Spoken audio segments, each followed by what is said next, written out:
بسم الله الرحمن الرحيم. يا أيها المدثر قم فأنذر وربك فكبر وثيابك فطهر والرجز فاهجر ولا تمنن تستكثر ولربك فاصبر فإذا نقر في الناقور فذلك يومئذ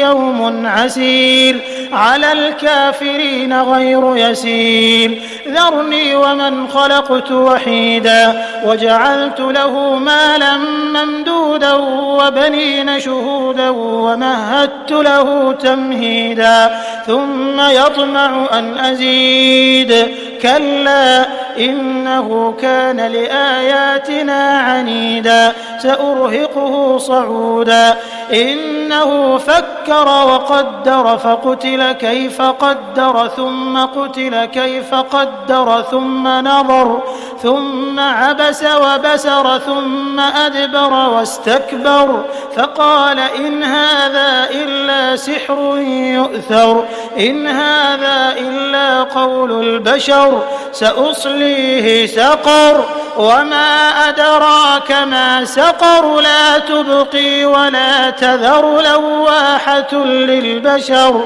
عليها 19 وما جعلنا أصحاب النار إلا ملائكة وما جعلنا عدتهم إلا فتنة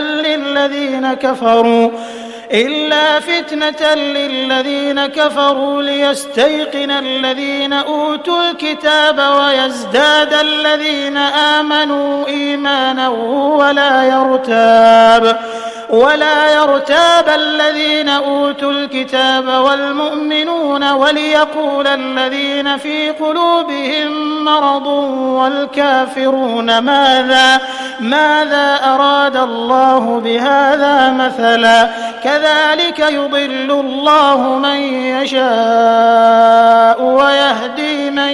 يشاء وما يعلم جنود ربك إلا هو وما هي إلا ذكرى للبشر كلا والقمر والليل إذ أدبر والصبح إذا أسفر إنها لإحدى الكبر نذيرا للبشر لمن شاء منكم أن يتقدم أو يتأخر كل نفس بما كسبت رهينة إلا أصحاب اليمين في جنات يتساءلون عن المجرمين ما سلككم في سقر قالوا لم نك من المصلين ولم نك نطعم المسكين وكنا نخوض مع